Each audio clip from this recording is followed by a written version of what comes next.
Welcome back to Hebrew Hits. I'm your host, Malia, and I'm so excited to finally be interviewing Boruch Menashe Adlin. He has created something extremely impressive for people who are starting out as a new parent and they have never done this before. You know, people go to college to become doctors, people go to college to become lawyers. Nobody goes to college to become a parent. So here I have Boruch Menashe Adlin on the show. He was previously an ABA therapist, and now he has a company called Accelerated Advancement that helps children behaviorally and socially in an innovative way. How are you doing today? And welcome to the show. I'm doing great. Thank you so much for having me. I wanted to be on here for a while also. Yeah, I'm so excited to have you here. So tell me, before we get into exactly what you do, let's talk a little bit about your background. Where are you from? Okay, so I actually grew up in Lakewood, New Jersey, and I basically been living here all my life. I'm still living here. And it was a very different town in those days. Then it was a town. Now it's more like a city. More or less everybody knew each other. I think I basically knew at least of every single kid that was my age, Mm-hmm. that lives in Lakewood, and it was very nice. I'm the second to youngest in my family, so I have siblings that are quite a bit older than I am, and as such, I, you know, I'm from one of the youngest in my family. So I never really saw my parents bringing up little kids. Mm. For me, it's like a new experience. So that is an interesting point because when you see older children, they take care of the younger siblings. Did your older siblings take care of you when you were growing up? Yeah, I didn't have any siblings that were like close to me in age. I don't have any siblings, I should say, that were close to me in age. So, my mother was home with me, and my parents are very devoted, and and my siblings definitely helped out. But my older brothers were like out of the house by the time I was growing up. They were in yeshiva, they were away. Right. My sisters did take care of me a lot, much like driving me around to here and there. But but yeah, I was almost like an only child in a way because my siblings are so much older than me, and I have one younger brother that's like 5 years younger than me. I was a little bit, almost like an only child, and I enjoyed it.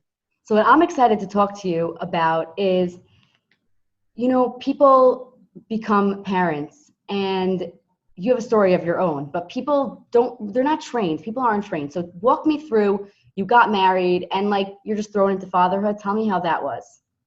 Yeah, so Hashem, I got married pretty young, around 23, and not even, and less than 2 years later, I had a baby. So the beginning is fine. I mean, I could still remember, walking up and down the hallway in the middle of the night, trying to get him back to sleep after my wife finished feeding him. Um, and that's like it's enjoyable in a way. I mean, it's hard to be up in the middle of the night, but like this is what you want. You want this for your kids, and this is like part of the package. And as long as the child is an infant, it's easy. They're cuddly. They're enjoyable. They're like, oh, this yummy baby. And it's easy. It's really once they start talking and walking, and you almost feel like they're a mini adult. I mean, I could remember when my oldest was like, I think around 3 years old, and I just remember, I remember this one instance, but I think there were a lot of them where, like, he would transfer them out of a crib and into a bed. Like when they start climbing out of the crib, there's like no point. So we transferred him out of the crib and into a bed, and I couldn't get him to stay in bed. I mean, I put him in bed, and he would come out, and put him back in. He would come out, and I was like, you can't do that, right? You have to like listen when your parents tell you. And this, I was getting so frustrated, I didn't know what to do. I tried everything, like everything that I thought of, and I just didn't know what to do.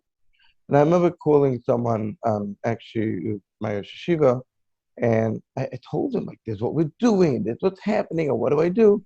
And he said, oh, it sounds like, you should do it like this and don't do it like that. Okay, so I tried it, right? I went, did exactly what he said. And after like two or three times, I was like, I don't know, it's not, it's just not. Like, I can't do this anymore. It's just not. And I gave up. And Right. Baruch Hashem, my kid's a great kid, but I just, remembering back to that, it was like I didn't. It was only years later that I realized how right he was, and how if I would have understood then, I think that what's behind it, why he's telling me to do what he's telling me to do because of who the kid is and who he's not is something that I think I would have helped me actually be able to do it and be Yeah. able to have a smoother time there on it. You know what's interesting is that people do get married and they probably think parenthood is a certain they probably have an idea of what parenthood is, but nobody is really coached of how to be a parent. So how did you have a role model, or did you look after how your parents parented you to parent your own children? So I definitely look at my parents as a role model in everything. Um, and the fun fact, um, my father has been a principal actually for 42 years, and people come to have and now he's not well, but people have come to him all the time for actually chinuch advice, and I ask him a lot also, even still now it's much harder, but I ask him as much as I'm able to. So I definitely look up to my parents as role models and everything. But like I said before, I didn't see my parents doing what I'm doing now because they did it many years before I was born. So I never watched that. So I never got to experience it and learn it firsthand. Hmm. And I should say my in-laws as well. My in-laws have a bunch of kids, and also, my wife is not like almost the youngest like I am, but by the time I got married, there was no really little kids anymore. So I didn't get to watch and to see what's normal for what age and what I should be expecting and what I shouldn't be expecting. And I think I didn't even like know what to ask always, you know. It's like almost like you think, oh, the kid's doing this, so we should do that. And you don't even think, well, maybe not, or maybe that's totally unrealistic Yeah. for this age child. Good. I'm really happy that you're bringing up these points because people don't talk about this. And this is why I'm happy to be interviewing you. Now, I'm going to ask you this question. I'm wondering how you're going to respond. Do you Mm. feel in your personal life that your oldest child has a disadvantage because you were new to parenthood? Now, your other children, you already had experience, basically. Right. So it's a very good question. I don't want to come back and bite my older kid later on. He's a phenomenal boy. He's a great kid, and the halacha is that the bechor, the oldest child, if there's no designated inheritance, actually gets double portion.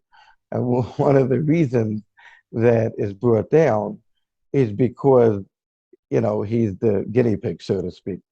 That Fascinating. I always wondered what that was about. yeah, that's one of the reasons that's actually brought down over there. And that obviously there's a lot of truth to that, right?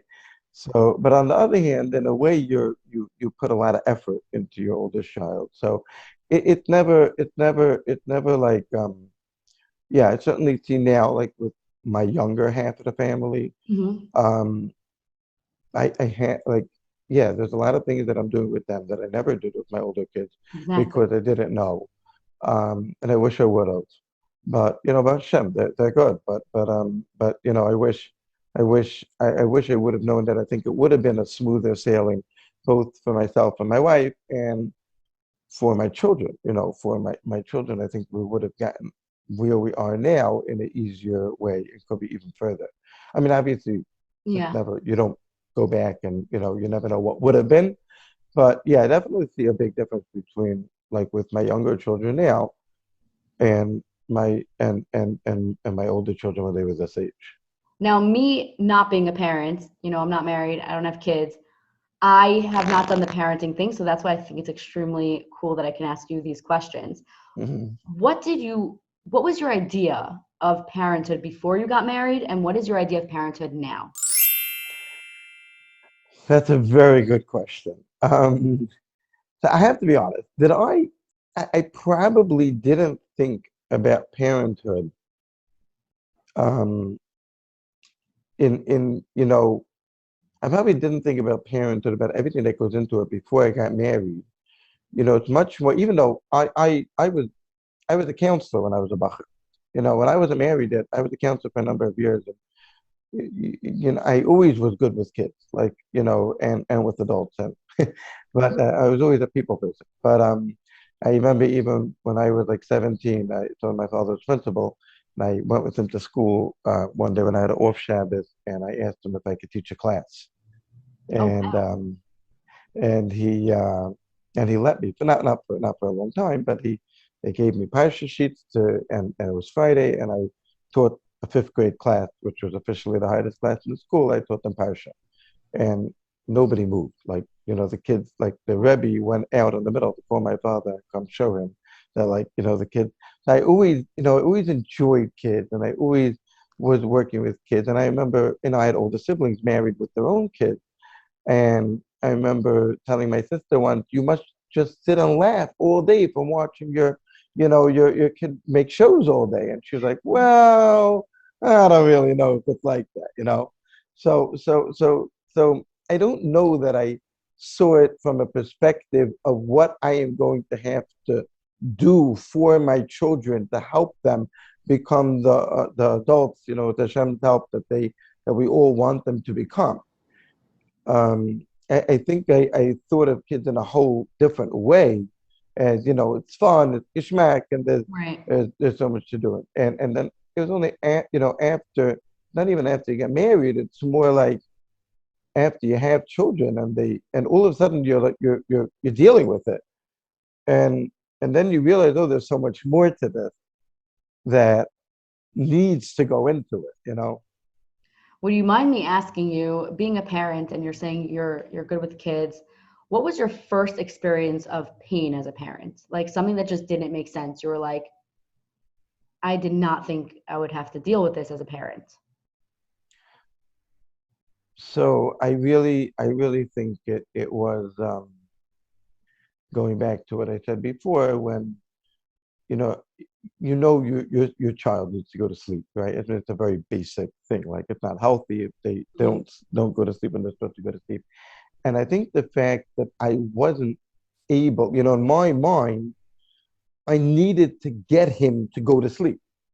So the fact that I wasn't able to do that in a way that I thought that I was able to do that, I think was the real, was something that was Yeah. hard and unexpected. Right. Other Because you things just like think staying that up kids at are just night going is to listen, easier. like you, right? That's, I'm assuming, what you were thinking.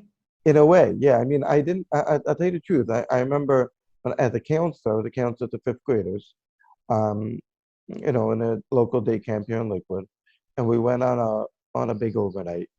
We were staying overnight on like a water park, Okay. and they had, like, the water park gave like a couple guards that they stayed with us the whole night, and the guards were sitting there and they're watching TV. They're watching like a portable TV, Mhm. and they were in a separate place. But I told my bunk, come, let's go somewhere, and I'll tell you a story, through the night. They like that, just them, but whatever. And they went ahead of me, and I come up, and I see my whole bunk standing there with the guards watching TV. And, you know, how am I supposed to get them away from that? Like, it's so tempting, right? And I wasn't sure what to do, but I just went over to there and I said, boys, let's go. And they all came, every single one of them, right away. And we went, we had a great time. We did a spooky story, and everything was great. But I don't think I ever experienced that type of experience of not being able to get the child where I wanted to get to, um, in a pretty easy way, honestly. Right. And that was a little bit eye-opening for me, especially when it's your own child and you feel responsible and you feel like you need, the campers, okay, I had it for 4 weeks and then it's done. But with your own child and they're so little, and you don't think that you did this with your parents, and why would they do that with you? And it just, can open up a whole Pandora box where you feel like, this is not, I can't do this, and why is this happening? And is there something wrong with my kid? Is there something wrong with me? And now just throw this out there now because really a lot of it comes from the fact that we don't understand what exactly we're supposed to be doing with our children and what exactly we should expect from them. And the fact that we look at our oldest child as much older than they really are without even realizing. Um, all these things lead you to led me honestly to a frustration where I couldn't use. I mean, Baruch Hashem, I happen to have these koiches with kids, and I use them to this day. With my own children, Mhm. besides for other people's children, and I wasn't able to use them in the proper way when my old children were younger because I didn't have a correct understanding of who they are, how old they really are, what the proper expectations are at that age, Yeah. what my job is as a parent to these children, um, and all that. Even though I'm someone that worked with kids before, and my father's been in it's very successfully in Chinuch for a number of years. I have a brother that's a principal also. It's but I didn't know, and I didn't even know to ask. And I didn't, Right. and I can tell you even when my oldest child was 6 months old, we um we were away for the summer or something, and we went somewhere, and they said, okay, whoever wants to bring their kids, we're going to see the animals. And I was like, yeah, let's go. We ran onto the wagon with my 6 month old. He had no idea what we were doing or where we were going. Right. My perception of him was very different than reality. That's very interesting, and I appreciate you sharing that. I will also say being a counselor is now you see is extremely different than being a parent. Completely different. What do you think would have helped you at the beginning stages of being a parent to help you understand the children, that you have? So, let me answer that this way. Um, my life took an interesting turn. I assumed that I would learn in Kollel for a number of years, and then I would become a rebbe because like I was talented with kids. Chinuch is in my family, and that's where I was heading.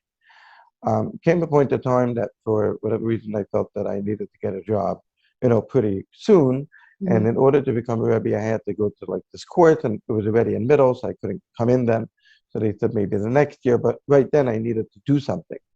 I have a sister-in-law that's a very, very big ABA therapist. She's a CBA, and we were by a family simcha. And I remember I was sweating away, running back and forth, putting all my things in the car and my kids and everything. And then she turns to me and she says, Baruch Menashe, maybe you want to come work with me, with what I do. I said, what do you do? She said, well, it's hard to explain. Just come. And I don't know. Do I want to do that? I want to like it's ABA therapy. The ABA therapy, for anybody who doesn't know, is very behavioral based, meaning based on the actual actions and behaviors that the Mhm. person does. It's very different than mental health, but still, I don't mean mental health. It's very different than like social worker, psychologist, etc.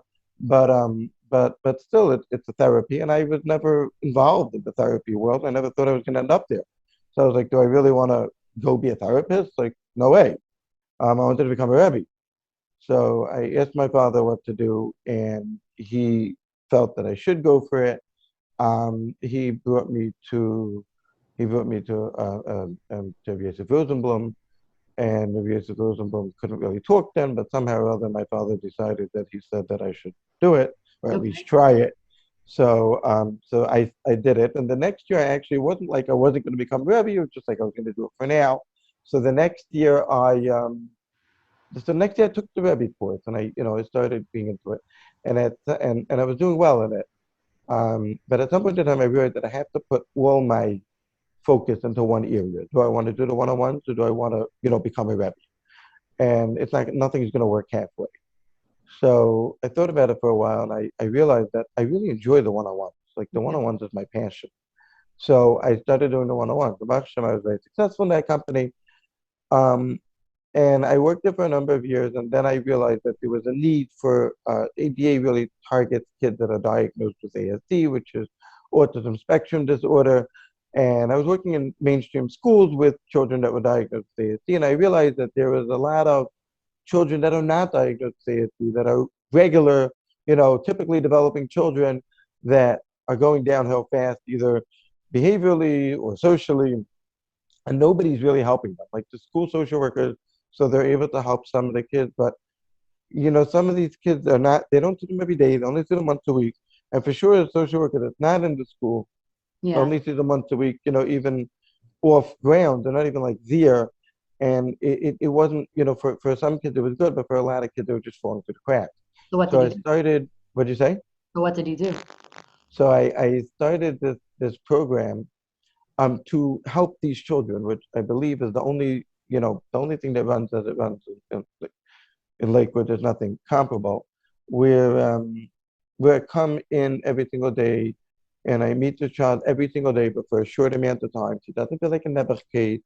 I'm not like a therapy type, but I do have that background. Mhm. And we're able to work with the school, with the parents, with the child to really move him, turn him around. So through that, we're embarked on that's been very successful. And I don't advertise, the schools recommend me, and people that have used me recommend me, and social workers recommend me actually, and embarked that's doing very nice. So Mhm.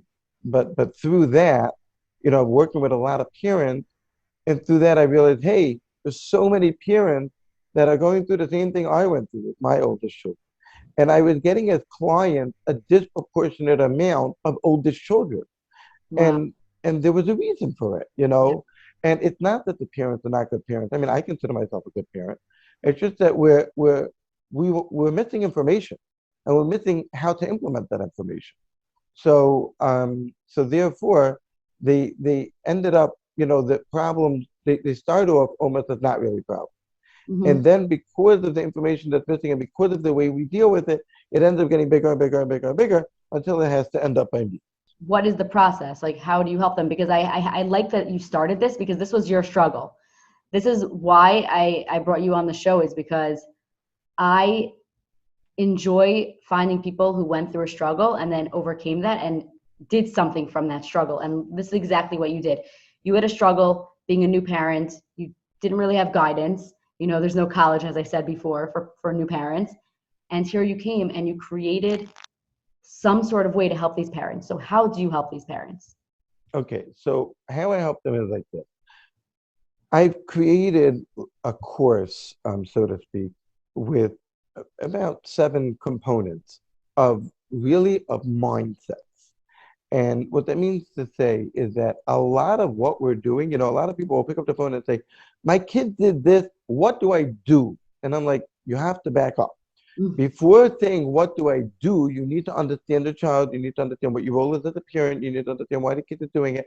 And then we start talking about what to do. So, for example, I'll just give a very quick example. There's a very big difference between someone saying, my job, like I said before, someone saying my job is, which is what I said, my job is to make sure my child does this now, Mm. or my job is to train my child to do this when he becomes bigger. And what I realized is that, like, really, the Torah and really every society exempts children for their behaviors, and there's a reason for that. The reason is because they're trainees in progress, and it's our job to train them. So if I would have just taking it from a listening perspective, if I would have realized that my child needed training and listening instead of needing to go to sleep this second, then I would have not gotten frustrated. I would have tried to figure out what way works best to train my child to listen. And now let me check for progress over the next number of weeks. So this way, when it happens again the next day, I don't get frustrated. Oh, I just dealt with this yesterday, it's happening again. Or to be more realistic, when he comes out of bed in 3 seconds after you put him in, I Mm. won't get frustrated. Oh, you came out of bed again? No, Right. that's expected. This is what I need to train him to do. And this is really what my Rashiva was telling me. He was telling me a way how to train him. But since I didn't realize that my job is to train and not to make him do, I didn't think it was working because I didn't have the patience to allow that to happen. I didn't know to check for progress. None of this is his fault. He didn't know that. I didn't know this. right? Right. And I didn't know what to ask it, which is my point. I didn't know what to ask it. Mm. And and I would have known to check for progress rather than for results right now, and we could have had a much smoother road and to to that eventual goal. Yeah.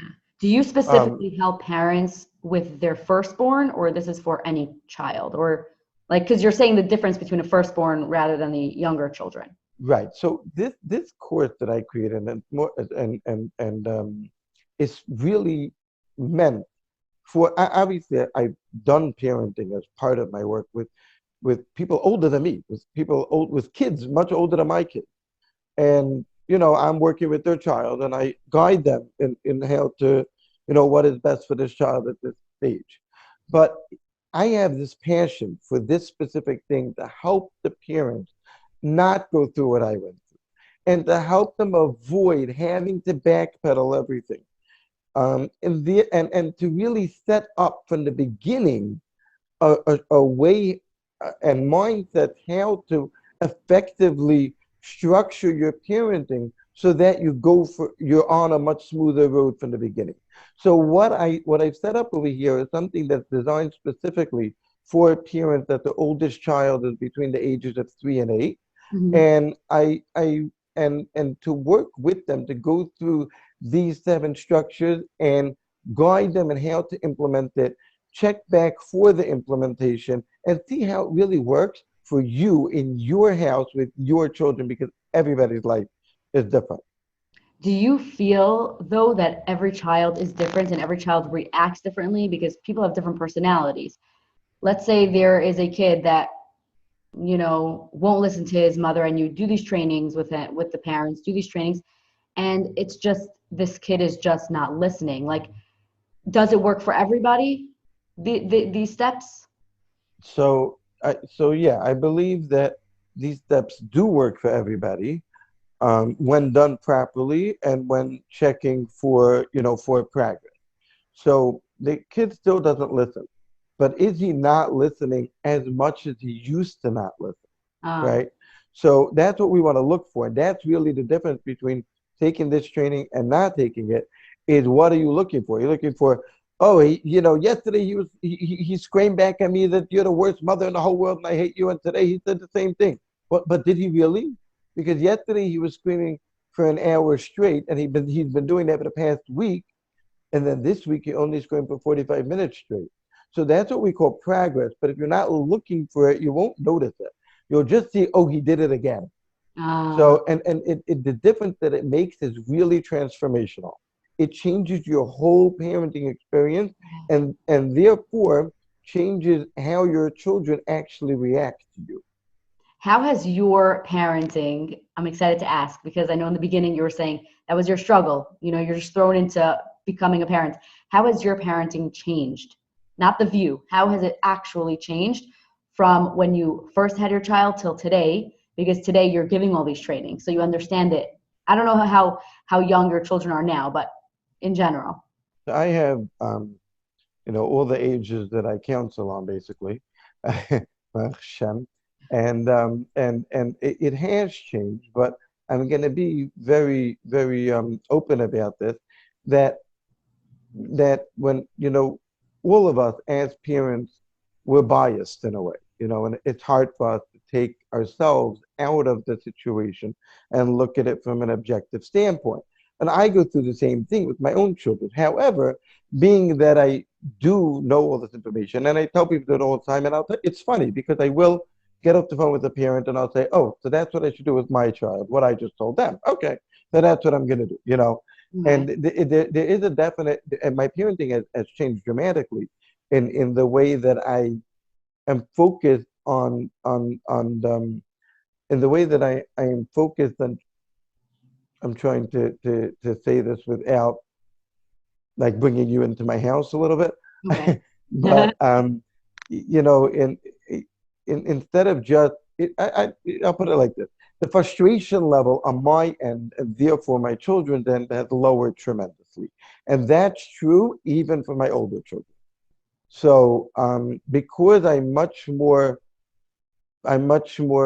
focused on what is best for the child in the long run, rather than on personal feeling, which, let's be real, everybody ends up with personal feelings getting in the way of almost all the relationships unless you're focused on that. So therefore, what I'm doing Yeah. is much more focused on their development and therefore can attain much better results and keep the whole frustration level much, much, much lower. That's so interesting. And talking about feelings, you just shot something in my brain. Talking about feelings, do you feel that you are able to love your children even more now because the frustration level is lower? And you want So to be more, you basically want to be around them more, let's say, like play with them, games, baseball, all that stuff. right. So I think that's something that I always knew I wanted to do, have like fun with my kids. Yesterday I went on the swings with the little ones, they Oh. enjoyed that. But obviously as life gets busier, it's hard. But to bring up a point of what you just said, that the we're focused much more on connection rather than on like straight love Oh, I guess because that's what I meant, connection. right. And I wanted to say that you really transitioned from like love them more to spend more time with them, and spending more time with them builds connection allows natural love to come through. It's one of the courses, whatever, different topic. But yeah, I definitely, also because of my work, and I work with kids, and then my kids come home and they're complaining, this one, that one. I'm like, I do this all day with other people's kids. I can for sure do it with my own children also. So definitely, sit down with them. Let's work it through. Let's figure it out, and let's see what we could do to, take a walk with my daughter and discuss our friendships and whatever. And let's see how we can affect this friendship in a positive way. So I definitely very, very thankful to Hashem for the field that I'm in and the work that I'm doing. It has definitely helped me tremendously within my own personal life. Do you have Rabbeim that back you and your program? So yeah, so my Rav, I'm not going to say his name because I didn't ask him for permission to say this. And when he's always backed me in what I was doing. When I mentioned to him about the parenting thing, he said, "How do I get people from that I know need it to come to you? I'll pay for it." So that was very nice. And then there's two very big mechanchim in Lakewood. One of them is Rabbi Levin. That was, I went through all my things with him, and he was, he said, this is, yes, 100% every single one. It's so necessary and it's so correct. And then there's someone else, Rabbi Anisfeld, who Mhm. used to be a principal, and now he gives like classes and courses for Rebbeim, for principals, for people come to him with their problems. He actually sends me a lot of kids. He sends me a lot of kids to work with. And I spoke to him also, and I started telling him about the parenting thing, and I was telling him different, some of my main points. And he said, "This is what I've been saying for years. So how Wow. are we going to get people to come to you?" I don't So know that's anybody that's doing what you're doing. um, so I think that it's a big thing. In other words, starting from the beginning, setting yourself up right before what do I do? There's so many mindsets that need to go into it. And then when you sit together with your spouse or whoever, anybody, and you have a whole different framework through which to see the behavior, you don't feel that pressure, that need to do something in the moment. I'll figure it out with you later. We'll sit down, we'll talk about it, and we'll decide what to do because I know where I'm going, I know where I'm heading. And I really feel that, like, I actually gave these courses a couple years ago as like a one-time class and over. And I felt that it was very limited. I felt like the person who gained the most was somebody that took 100 million parenting courses before that and didn't stop sending me messages about how it helped her. But that Wow. was because she was able to I basically gave a dump load of information with no follow through. And it was a problem for the other people that came to the course. This person was able to utilize it because they had so much background. They were able to fully understand where I was going with everything. So it was really helpful for them. Right. But that's why it's so necessary for me to really help people walk it through, take it into your own life. This is how we're going to implement it. This is what we're going to do with it. I will say also though that I do know I gave recently a Zoom class on one of my subjects, And the response I got was like, amazing. Like the best thing I got was like a whole bunch of people afterwards were like, I need the recording for my spouse. I thought that was like the best, That is the the best. best recommendation. I just got off the phone with somebody the other day. He said, every single thing that you said, I'm guilty of. I said, not guilty, not guilty, just, and we're working on taking it back. And not only that, my brother-in-law was a major social worker. We were telling him over some of the things and he Yeah. was going crazy. He called his wife to tell her, but a whole thing like that. So we're also working on putting all for somebody that the budget is less, they can't they wouldn't be able to do the actual coaching. I'm also working on making Zoom classes out of all of them for a much smaller amount, Wow. and then they could get they could hear the classes in a cheaper way, and Mhm. then do the coaching in much fewer sessions. It sounds so intriguing. It's like I want to sign up for this already because even though I'm not a parent, I just think that it's important to understand this before you even become a parent. Everybody should listen to this.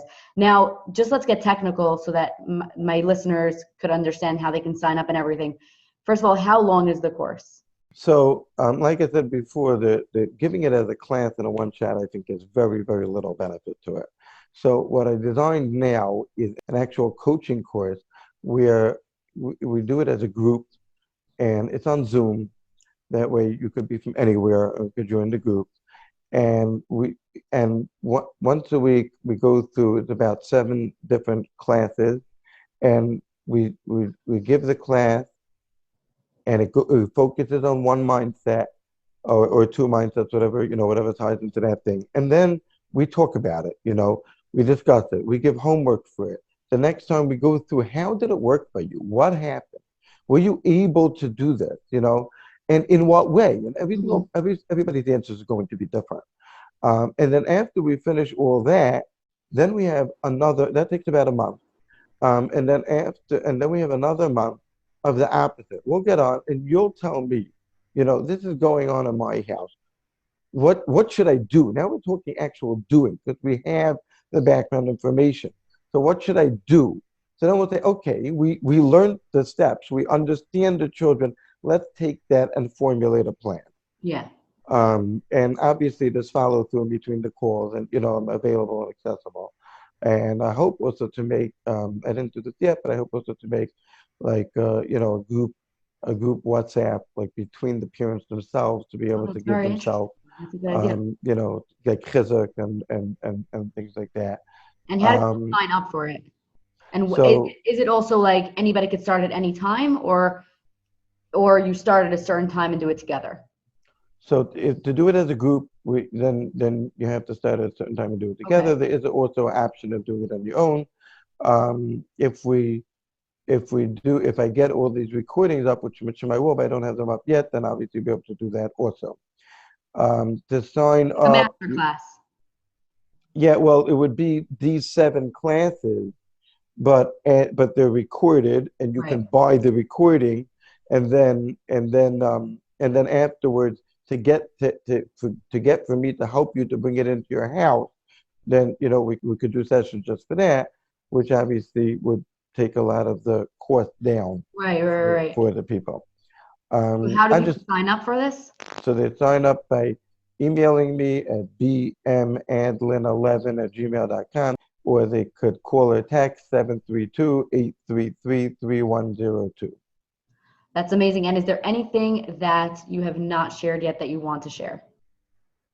I can't remember anything. You did a great job. I'll just end off with one thing. From my class, someone messaged me that it was phenomenally helpful for them. They actually want to sign up for sessions. The only thing that they said, the drawback was that they're feeling guilty. They're feeling guilty from that it's their fault, whatever the kid is not doing right. So I just want to say one thing, that now they didn't sign up for the session yet. They only got that one class, which is a problem because they only heard that one part. Really, you need everything together. I just want to say one thing.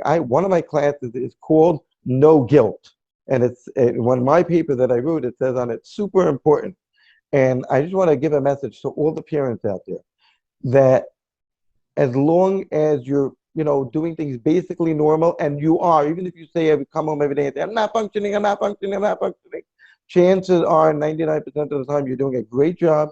And every time that you mess up or do something wrong, whatever, sometimes it will actually be a mess up or something wrong, your child will still be fine as long as you move on from it. If you dig yourself into that guilt hole, the kid might have a much bigger problem. So the only thing you should ever feel guilty about is feeling guilty. Thank you so much for ending off with that, because I was going to say, before we go, can you give us a little like sneak peek into what people will, be learning a little bit of that? And that's exactly what you just did. It's so intriguing. Like, I really, if you can like send me a link, I actually really want to hear about this, because it's never too, no, I really think it's never too early. Why not? Why should people, before they have children, not listen to this? This is important. It's Only like once when they make mistakes? No. right, it's Of like course, when I took Shalom Bayis, when I learned Shalom Bayis before I got married. I was like, I should have learned this years ago. I mean, I have a mother, I have sisters, there's other ladies in your life you don't know, so like, I think you told me, right, that you had your nieces and nephews, and Yeah. there's In other Israel, kids in your actually, life, I'll share right? with them. So I spoke to you before I went to Israel for Pesach, and I was super intrigued with what you do. I was like, you like jumped into parenthood. It just got like thrust upon you, basically. You didn't have any teaching or learning about parenthood, and things you weren't sure, like what has happened, like, am I doing the right thing? Different things come up in parenthood. And you were saying, but then you understand, like, a 3-year-old is a 3-year-old. That's how they're supposed to be acting. And a 7-year-old is only a 7-year-old. That's how they're supposed to be acting. So when I went to Israel and like one of my nieces or nephews were doing things, I remember saying, I was like, okay, I just spoke to Boruch Menashe Adlin, and I realized I had to speak to you before I went to Israel, because I'm just saying, okay, they're a 3-year-old. This is how they're supposed to be acting, like Right. this is how the child's supposed to be. So I do appreciate that. And I think you're doing immensely like incredible work for this world and for all parents out there. I really, really do think that what you're doing is important, because I don't get fired up about every little thing that I hear, and this is firing me up because it's really something that's so important. And I really hope that so many people go and sign up, because this is going to change not only their life and their connection with their child, but their child and their child's connection with their children. So thank you so much for doing what you're doing. Thank you. I really appreciate you giving me the opportunity to get the message out there. You're very welcome. This is Hebrew Hits. We just heard Boruch Menashe Adlin talking about how you can change your life and your children's life. By joining his course, you will learn all the secrets into literally changing the lives of your children. If you have not yet subscribed to Hebrew Hits podcast, go subscribe on YouTube at Hebrew Hits Radio, and you can check out all of our episodes at HebrewHitsRadio.com. Again, I'm your host, Malia. Thank you so much for being here with me. Have a great day.